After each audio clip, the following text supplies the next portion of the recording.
देखो, mode bye grouping analysis method में कुछ नहीं करना है, बहुत आसान है। दो सिर्फ टेबल बनेगा। कौन कौन सा टेबल बनेगा? एक ग्रुपिंग का टेबल बनेगा, एक एनालिसिस का टेबल बनेगा। ठीक है, अभी देख लेते हैं, तुरंत समझ में आ जाएगा, बहुत आसान है। अब ग्रुपिंग कैसे कैसे होगा, एक बार कॉन्सेप्ट समझ लो, एकदम यूनिवर्सल रूल है। ठीक है, और उसके बाद ये क्या कहते हैं, एनालिसिस का टेबल कैसे बनता है वो बस। और उसके बाद दोनों का टेबल बनाने के बाद यहाँ देख लेंगे कि सबसे ज़्यादा बार कौन आया। मोड तो वही होता है जिसका सबसे हाईएस्ट फ्रीक्वेंसी होता है, तो यहाँ 5 का हाईएस्ट फ्रीक्वेंसी है, तो 5 के करस्पॉन्डिंग देखते हैं, तो भैया आता है ये 14 फ्रीक्वेंसी, और इसके करस्पॉन्डिंग क्या है 10। 10 जो है वैल्यू है एक्स का, तो ये हो गया 10 मोड। बात ख़त्म। अब कैसे कैसे बनता है वो देख लेते हैं। कुछ नहीं, सिर्फ एडिशन है और कुछ भी नहीं है। कैसे करना है, सबसे पहली बात ये कि ये क्वेश्चन दिया हुआ है। ठीक है, PYQ में क्वेश्चन क्या दिया हुआ है? ये क्वेश्चन दिया हुआ है साइज और फ्रीक्वेंसी। आराम से, ये दिया हुआ है साइज, ठीक है, और ये दिया हुआ फ्रीक्वेंसी। ये हो गया साइज, ये हो गया फ्रीक्वेंसी, मतलब ये क्वेश्चन दिया हुआ है। सोल्यूशन यहाँ से है। ठीक है, अब कैसे कैसे सोल्यूशन करना है इसका? जो फ्रीक्वेंसी दिया हुआ है उसको F1 लिखेंगे। ठीक, उसके बाद नेक्स्ट कॉलम बनाएंगे F2 का, फिर F3 का, फिर F4 का, फिर F5 का, फिर F6 का। F6 तक हम लोग जो है वो ग्रुपिंग मेथड में F6 तक कॉलम को बनाते हैं। और उसके बाद ये एनालिसिस टेबल है, सेम लाइनिंग इसी के साथ साथ ही करना है। ठीक है, बस थोड़ा सा गैपिंग यहाँ पे छोड़ देना है, लेकिन इसके एकदम पैरेलली लाइन होना चाहिए, एकदम कोइंसाइड कर जाए। ठीक है, ताकि जब यहाँ वैल्यू हम मिलाएं तो आसानी हो मिलाने में। उसके बाद 6 यहाँ तक फ्रीक्वेंसी बनाना, सेम ये जो 6 यहाँ तक 1 2 3 4 5 6, फिर 1 2 3 4 5 6, और यहाँ पे एक कॉलम बनाना है टोटल का। कॉलम बन गया। अब कहानी कैसे कैसे वो देखो। ये तो फ्रीक्वेंसी तुम्हारा क्वेश्चन में ही दिया हुआ है, इसका टेंशन नहीं है। जिसको F1 माने हैं, F नहीं है कोई यहाँ पे, F1 से शुरू है। जो क्वेश्चन में दिया हुआ उसको F1 मानेंगे, बाकी सब फिल इन द ब्लैंक्स रहेगा। ठीक है ना, ये सारे ब्लैंक्स को भरना है। और उसके बाद अब ग्रुपिंग कैसे होगा? अब देखो, 2 कॉलम ऐसा होगा जिसमें 2 का ग्रुपिंग होगा। ठीक है, F2 में 2 का ग्रुपिंग होगा, F3 में 2 का ग्रुपिंग होगा, और F4 F5 F6 ये तीनों में 3 का ग्रुपिंग होगा। 3 का ग्रुपिंग होगा। ठीक है, ये ग्रुपिंग का एकदम मेथड समझ लो, फिक्स है। पहले 2 कॉलम में 2 का ग्रुपिंग, उसके बाद जो लास्ट का 3 कॉलम बच गया 4 5 6, इसमें 3 का ग्रुपिंग। ग्रुपिंग का मतलब क्या हुआ? अब ये मेथड इस्तेमाल कब करते हैं? इस्तेमाल तब करते हैं जब फ्रीक्वेंसी में इस तरीके का दिया हो कि कोई रिपीटेड नंबर आ जाए 2 बार। 14 14 2 बार आ गया, और 14 15 जस्ट 1 का डिफरेंस है। ठीक है, 14 15 सिर्फ 1 का डिफरेंस है। अब इसमें तो बताना बहुत मुश्किल हो जाएगा कि भैया कौन सा जो है वो फ्रीक्वेंसी के करस्पॉन्डिंग मोड है, ये बताना बहुत मुश्किल काम है। जब ज़्यादा डिफरेंस होता है, जैसे 2 के बाद 10 आ गया, 10 के बाद 20 आ गया, तो वहाँ पे क्या होगा कि गैपिंग ज़्यादा है। गैपिंग ज़्यादा रहने की वजह से हम आसानी से मोड निकाल सकते हैं, क्योंकि उसमें देख लेंगे कौन सा फ्रीक्वेंसी सबसे ज़्यादा किसका फ्रीक्वेंसी है।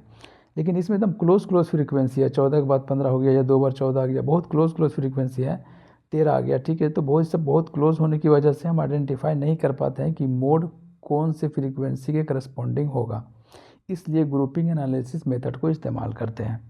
इसमें होता क्या है, पहले बता चुके हैं कि पहला जो 2 कॉलम होगा F2 और F3, ठीक है, F2 और F3, इसमें हम 2 का ग्रुपिंग करेंगे, और बाकी F4 F5 और F6 इसमें 3 का ग्रुपिंग करते हैं। ग्रुपिंग का मतलब क्या हुआ? जैसे पहला ग्रुप बनेगा, 2 ग्रुपिंग करेंगे तो 2 5 का। ठीक है, फिर 2 5 का ग्रुपिंग किए, तो 2 5 का ग्रुपिंग किए तो 2 + 5 कितना हो गया? 7। 7 लिख लिए। पहले इस तरीके से कर लेना है, इस तरीके से। ठीक है, जैसे जैसे किए हैं, ग्रीन वाला जो किया हुआ हमारा ब्रैकेट बनाया है, उस तरीके से ब्रैकेट बना लेना है। इससे क्या होगा कि हमको पता चलेगा कि 2 को ऐड किए हैं, फिर 5 को ऐड किए हैं। यहाँ से पता चल रहा है 8 को ऐड किए हैं, फिर 9 को ऐड किए हैं, तो 2 ग्रुपिंग कर लिए। 5 2 का एक ग्रुपिंग बना, 8 9 का एक ग्रुपिंग बना, 12 और 14 का, 14 15 का, और 11 13 का ग्रुपिंग बना। देखो, इसमें 2 का जब ग्रुपिंग किए तो एक भी डेटा नीचे नहीं बचा है, हर एक चीज़ को समझ लो। एक भी डेटा नीचे नहीं बचा है। ये भी हो सकता था कि अगर सिर्फ 12-11 तक ही डेटा हुआ, एक डेटा कम रहता तो हम ग्रुपिंग नहीं कर पाते, नीचे में 11 बच जाता, 14-15 तक ग्रुपिंग होता, नीचे में 11 बच जाता। जब नीचे में 11 बच जाता है तो इसको छोड़ देते हैं। ग्रुपिंग जब करते हैं तो कंप्लीट ग्रुप बनता है तभी लेते हैं, और नहीं बनता तो नीचे छोड़ देते हैं। ठीक है, अब देखो, अब यहाँ पे ले लिए, अब पूरा कंप्लीट हो गया ये ग्रुप, एक कॉलम तो कंप्लीट हो गया। ऐड करके हम लिख लेंगे यहाँ पे। ठीक है, ग्रुपिंग किए तो 5 2 7 हो गया, 8 और 9 17 हो गया, 12 24 25 26 हो गया, 14 28 29 हो गया, और 3 1 4 24, ये 24 हो गया। ठीक है, एक कॉलम कंप्लीट। अब दूसरा कॉलम में 2 2 ग्रुपिंग करेंगे। अब देखो, पहले से शुरू से तो ले चुके हैं ग्रुपिंग में, अब फिर दूसरे में जब ग्रुपिंग लेंगे तो क्या कहते हैं, एक कॉलम को हम लोग छोड़ के लेंगे। ठीक है, एक रो को छोड़ के लेंगे, मतलब कि इसको छोड़ के लेंगे, एक फ्रीक्वेंसी को छोड़ कर लेंगे, तो दूसरा को हम लोग छोड़ देंगे, नहीं कंसीडर करेंगे। ठीक है, बिल्कुल भी कंसीडर नहीं करेंगे दूसरे वाले को। ठीक है, नीचे में अगर दूसरे वाले कंसीडर नहीं करेंगे, एक डेटा छोड़ के लेंगे, मतलब नीचे से काउंट करना शुरू करेंगे। 5 8 को ऐड कर दिया 13 हो गया, 9 12 को ऐड कर दिया 21 हो गया, 14 14 28 हो गया। ठीक है, 5 1 6 2 1 26 हो गया। अब एक डेटा नीचे देखो 13 बच गया, कोई दिक्कत नहीं है, हमारा तो फिक्स रूल है भैया। क्या रूल है कि 2 और 3 वाला ही फ्रीक्वेंसी में सिर्फ 2 2 का ग्रुपिंग करते हैं। ठीक है, कोई नीचे डेटा बच गया डजेंट मैटर, कोई दिक्कत वाली बात नहीं है।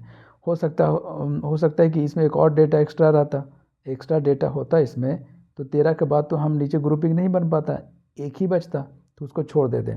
फिर एक जब हम ऊपर में हम छोड़ देते तो ऑटोमेटिक इंक्लूड हो जाता। तो इस तरीके से सब इंक्लूड हो जाता है, कोई दिक्कत वाली बात नहीं है। अब 3 3 का ग्रुपिंग में देख लेते हैं। ये 2 का ग्रुपिंग हो गया, ये 2 का ग्रुपिंग हो गया। अब 3 3 का ग्रुपिंग में क्या करेंगे, हम फर्स्ट 3 का ग्रुपिंग करेंगे, 2 5 8 का। ठीक है, तो इस तरीके से हम ब्रैकेट कर लेंगे, इसलिए इससे ये फ़ायदा होता है कि हमको पता चलता है कि किसको किसको ऐड किए हैं। ये वाला से पता चला कि 2 को ऐड किए हैं, यहाँ से पता चला कि 5 को ऐड किए हैं, और यहाँ से पता चला कि 8 को ऐड किए हैं। ठीक है, 3 का ग्रुपिंग बन गया। अब फिर इस तरीके से एरो बना लेंगे, ये क्या कहते हैं ब्रैकेट बना लेंगे, तो इससे पता चलेगा 9 को ऐड किए हैं, 12 और 14 ये 3 को ऐड किए हैं, फिर 14 15 और 11 इसको ऐड किए हैं। ठीक है, अब देखो यहाँ पे 13 बच गया ना, 13 बच गया तो कोई दिक्कत वाली बात नहीं, 13 को छोड़ देंगे। जब तक 3 का ग्रुपिंग कर रहे हैं तो 3 का ग्रुपिंग कंप्लीट बनेगा तभी इंक्लूड करेंगे, वरना इंक्लूड नहीं करेंगे। 13 को छोड़ दिए। अब देखो नेक्स्ट वाले में 13 ऑटोमेटिक इंक्लूड हो जाएगा। कैसे, क्योंकि अब फिर हम एक को छोड़कर लिखेंगे, एक डेटा नीचे बचा तो एक को छोड़कर लिखें। ठीक है, और कुछ नहीं बचता तो भी एक को छोड़ कर लिखते। ठीक है, कॉन्सेप्ट एकदम क्लियर होना चाहिए, एक ही डेटा को छोड़ना है यहाँ, और नीचे जब कंप्लीट हो जाएगा, अभी आगे समझ में आ जाएगा, ये वाला कॉलम फिल करेंगे तो एक बच गया, एक कॉलम को छोड़ दिए हैं, एक कॉलम को छोड़ दिए हैं। तो अब देखो फिर 3 3 का ग्रुपिंग करेंगे, क्योंकि अब सिर्फ 3 3 का ही ग्रुपिंग चलेगा। ठीक है, 3 का ग्रुपिंग किए, इसको और इसको ऐड किए, फिर इसको और इसको ऐड किए, यहाँ ऐड हो रहा। सब फ्रीक्वेंसी का मामला चल रहा है, अभी एक्स का मामला नहीं है। एक्स तो हमारा काम में तब आएगा जब हम मोड देखेंगे फाइनली, क्योंकि यही आंसर यहीं छुपा हुआ है, सिर्फ ये हेल्प करता है निकालने में। फिर ये 15 हो गया, 11 हो गया, 13 हो गया, 39 हो गया। 3 3 का ग्रुपिंग इसमें कंप्लीट, देखो 13 ऑटोमेटिक कंप्लीट हो गया। अब एक कॉलम बच गया 6 वाला, अब इसको क्या करना है, इसमें भी 3 का ग्रुपिंग होगा, हम पहले बता चुके हैं। फर्स्ट 2 कॉलम में 2 2 का ग्रुपिंग, उसके बाद इसमें और इसमें 3 कॉलम में 3 3 का ग्रुपिंग। तो देखो हम यहाँ शुरू से तो ले नहीं सकते हैं, लॉजिक क्या है, क्योंकि ऑलरेडी हम ले चुके हैं। ठीक है, एक कॉलम छोड़ के नहीं ले सकते हैं, इसलिए नहीं ले सकते हैं एक कॉलम छोड़कर, क्योंकि ऑलरेडी एक कॉलम छोड़ के हम यहाँ पे ऑलरेडी इंक्लूड कर चुके हैं, तो फिर से रिपीट हो जाएगा जहाँ एक कॉलम छोड़ के लिए तो, और एक कॉलम भी नहीं छोड़े ऊपर से ले लिए तो रिपीट हो जाएगा। तो इस सिचुएशन में क्या करेंगे, अब हम 2 कॉलम को छोड़ेंगे। ठीक है, 2 कॉलम को ऊपर में छोड़ के लिखेंगे। ठीक है, और अगर ये कॉलम हम नहीं भी बनाएंगे ना तो भी आंसर सेम ही आएगा। ठीक है, जो खुल के हम बात बता रहे हैं, अगर ये कॉलम नहीं बनाएंगे तो भी आंसर सेम आएगा। 2 को छोड़ के लिख लेते हैं फिर भी, क्योंकि 6 तक फ्रीक्वेंसी बनाना होता है, इसलिए हम 6 तक पूरा फ्रीक्वेंसी बनाएंगे। तो 2 कॉलम को छोड़ दिए। तो अब ग्रुपिंग करेंगे इसका, इसका और इसका, ये 3 का ग्रुपिंग बन गया। फिर इसका, इसका और इसका ग्रुपिंग बन गया। अब देखो 11 छूट गया और 13 छूट गया, तो छोड़ देंगे, आगे हमको कॉलम बनाना ही नहीं है। ठीक है, सिंपल सी बात है। ठीक है, अब हो गया इतना तक। इतना डेटा बहुत होता है मोड निकालने के लिए। अब क्या होता है, ये तो ग्रुपिंग का बन गया टेबल। अब ये एनालिसिस का टेबल कैसे बनाना है, तो एनालिसिस का टेबल बनाने का 2 तरीका होता है। एक तो ये तरीका है, एक होता है टैली मार्क का। टैली मार्क का क्या होता है, देख लेते हैं हम इस हर एक कॉलम में कौन कितना ज़्यादा है, उसके बाद कौन कौन सा नंबर से ऐड करके आया है, उसमें ऐसे ऐसे टैली देते चले जाते हैं। लेकिन ये आसान है, देख लो कैसे। अब हर एक कॉलम को देखेंगे, ये F1 में कौन हाईएस्ट फ्रीक्वेंसी है 15, मार्क कर लेंगे। F2 में हाईएस्ट फ्रीक्वेंसी कौन आया 29, मार्क कर लिए। F3 में हाईएस्ट फ्रीक्वेंसी 28, F4 में 40, F5 में 40, F6 में 45। ठीक है, अब सबको मार्क कर लिए। अब क्या करेंगे, अब F1 उठाएंगे, और F1 उठाएंगे तो उसमें देखेंगे भैया F1 में हाईएस्ट फ्रीक्वेंसी कौन था 15, तो 15 में मार्क कर दिए। ठीक है, अब F2 में देखेंगे, F2 कॉलम में 29 हाईएस्ट फ्रीक्वेंसी था, तो 29 किसको किसको ऐड करके आया, एक तो 14 को ऐड किया है और एक 15 को ऐड किया है, तो एक 14 वाला मार्क किए, एक 15 वाला मार्क कर दिए। फिर आएंगे F3 में, F3 में हाईएस्ट फ्रीक्वेंसी कौन है 28 किसको किसको ऐड किया है, 28 ऐड किया है 14 को और फिर 14 को, तो एक 14 वाला में फिर 14 वाला मार्क कर दिए। फिर F4 उठाएं, F4 में देखना हाईएस्ट फ्रीक्वेंसी कितना है 40, तो 40 किसको किसको ऐड करके आया, इसलिए ब्रैकेट बनाना ज़रूरी होता है, इससे आसान होता है आइडेंटिफाई करना किसको किसको ऐड किए हैं। तो ऐड किए हैं 14 को, फिर ऐड किए हैं 15 को, फिर ऐड किए हैं हम 11 को, तो 14 में मार्क करना है। ठीक है, उसके बाद 15 में, उसके बाद 11 में मार्क कर दिए। अब आता है F5 फ्रीक्वेंसी में 40 है, 40 किसको किसको ऐड करके आया है 12 को ऐड करके आया है, 12 में मार दिए। ठीक है, फिर 14 को ऐड किया, 14 में मार दिए, फिर 14 को ऐड किया, फिर 14 में मार दिए। ठीक, अब आता है F6 में हाईएस्ट फ्रीक्वेंसी है 45।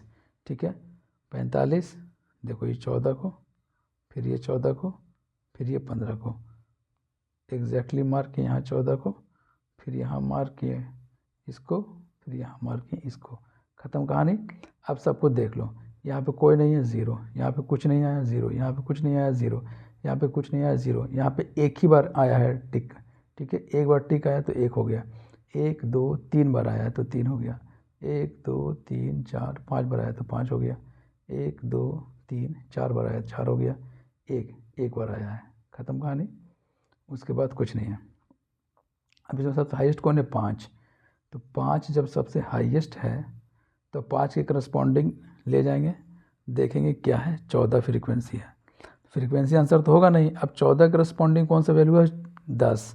अब ये कॉलम का काम आया है सीधा मोड देखने के लिए, फ्रीक्वेंसी का सारा काम ख़त्म, ये बता दिया कि ये तुम्हारा 10 मोड है। कैसे है, क्योंकि इसका सबसे हाईएस्ट आ रहा है। ठीक है, 14 का। ठीक है, और ऐसे लॉजिक लगाते तो 15 मार्क के आंसर, 15 करस्पॉन्डिंग 11 मार्क के आते, लेकिन आंसर 10 आ रहा है। इसीलिए ग्रुपिंग एनालिसिस मेथड जब क्लोज में फ्रीक्वेंसी रहता है तो ग्रुपिंग एनालिसिस मेथड हम लोग इस्तेमाल करते हैं। तो 14 के करस्पॉन्डिंग जो है वो मोड हो गया। ठीक है,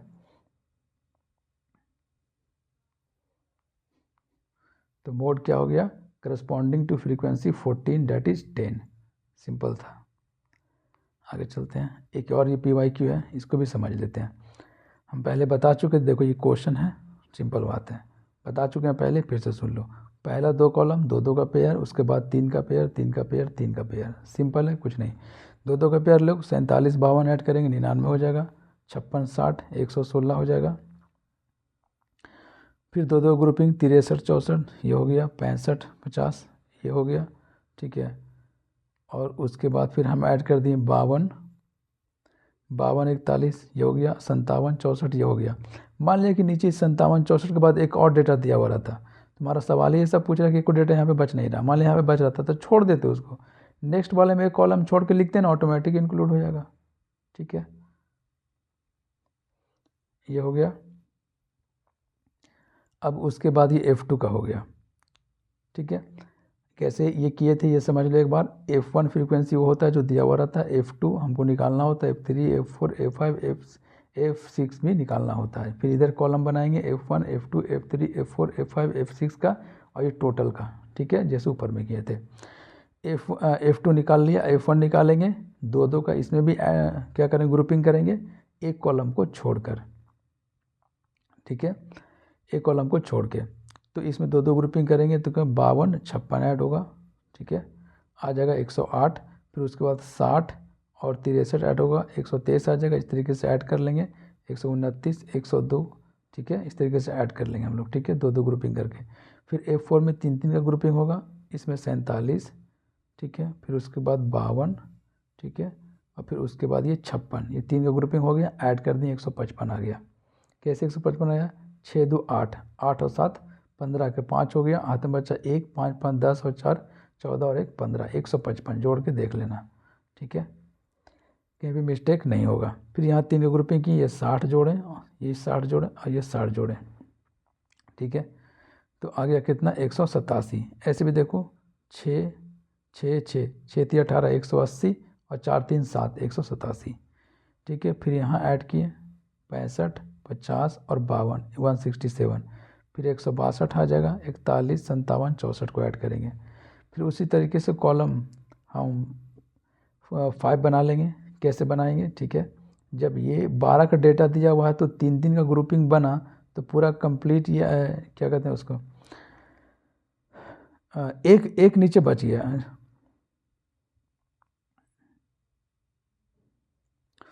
पूरा पूरा का पूरा कंप्लीट हो गया। 12 डेटा दिया हुआ है ना, देखो काउंट करके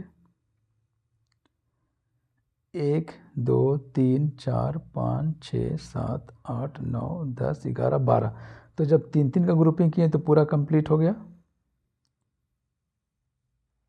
सॉरी, जब तीन तीन का इसमें लगाएं F4 वाला में तीन तीन का तो पूरा 4 पेयर बनेगा, 1 2 3 4, 4 तिहाई 12, ठीक है।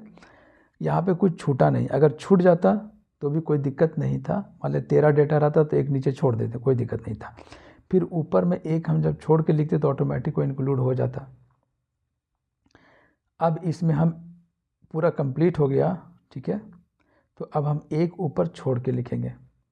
जब एक छोड़ के लिखेंगे तो फिर ग्रुपिंग करेंगे तीन तीन का, तो ये जुड़ेगा 52 56 60, फिर 63 64 65, फिर 50 52 41। देखो अब 57 और 64 छूट गया ना। अब यह ग्रुपिंग की तो दो डेटा छूट गया, 57 भी छूट गया और 64 भी छूट गया, कोई बात नहीं है, नहीं बना अगले वाले में ऐड हो जाएगा, और नहीं भी ऐड होगा तो कोई दिक्कत नहीं है, ठीक है, लेकिन हम लोग प्रोसेस से ही चलेंगे। फिर उसके बाद इसमें एक भी कॉलम नहीं छोड़े थे, इसमें एक कॉलम छोड़े, अब इसमें दो कॉलम छोड़ देंगे। जब दो कॉलम जैसे ही छोड़ेंगे तो फिर तीन तीन का ग्रुपिंग करेंगे, एक ग्रुपिंग बनेगा, दो ग्रुपिंग और फिर ये तीन ग्रुपिंग, फिर एक छूट जाएगा, ठीक है, इसको थोड़ा साफ से कर लेना।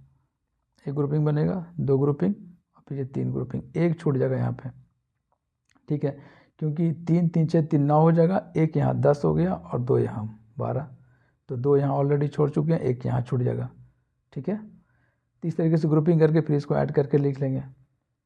अब एनालिसिस टेबल में क्या करना है देख लेंगे, सबसे हाईएस्ट फ्रीक्वेंसी मार्क कर लेना है। सबसे बेटर तरीका यही होता है कि एक कॉलम जैसे ही हम बनाए ना, ठीक है, एक कॉलम जैसे F1 लिखे तो F1 में पहले ही मार्क कर लो, क्योंकि उस वक्त तक ये सब खाली होता है तो मार्क करना आसान होता है। Are you getting my point और नॉट।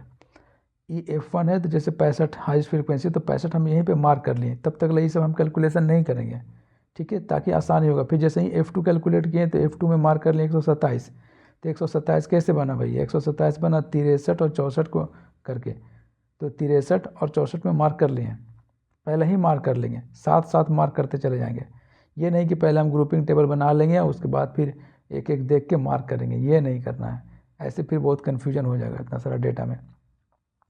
एक कॉलम बनाएंगे, हाईएस्ट फ्रीक्वेंसी देखना है, मार्क कर लेना है। फिर दूसरा कॉलम बनाएंगे, 127 हाईएस्ट फ्रीक्वेंसी है, कैसे आया 63 और 64 को जोड़ के आया, मार्क कर लिए, ठीक है। फिर देखिए F3 में हाईएस्ट फ्रीक्वेंसी 129, कैसे आया 129 भैया, तो 64 और 65 को जोड़ के, तो हम 64 और 65 जो है मार्क कर लेंगे, ठीक है। फिर उसके बाद F4 में आएंगे तो देखेंगे 187 हाईएस्ट फ्रीक्वेंसी है, तो 187 कैसे आया है, 60, 63 और 64 को जोड़ के। हमको ऐसे इसलिए करना पड़ रहा है क्योंकि हम एक बार सब सॉल्व करेंगे तो ऑटोमेटिक ऐसे बन ही जाएगा। अगर हम लाइव मतलब बनाते हैं तो हम ये सब कैलकुलेशन करने से पहले जैसे एक कॉलम बनाते हैं हम मार्क करते जाते, फिर दूसरा कॉलम बनाते, फिर दूसरा कॉलम मार्क कर लेते, तो ऐसे आसानी होता है। तब 187 बन गया कैसे, 60 से, 63 से और 64 से, तो 60 से, 63 से और 64 से हो गया। फिर उसके बाद F5 में आ जाते हैं। F5 में कैसे कैसे बना, 52 से और 56 से, 60 से, 52 से, सॉरी कितना, हाँ 52 से 56 से 60 से, तो 52 से 56 से 60 से।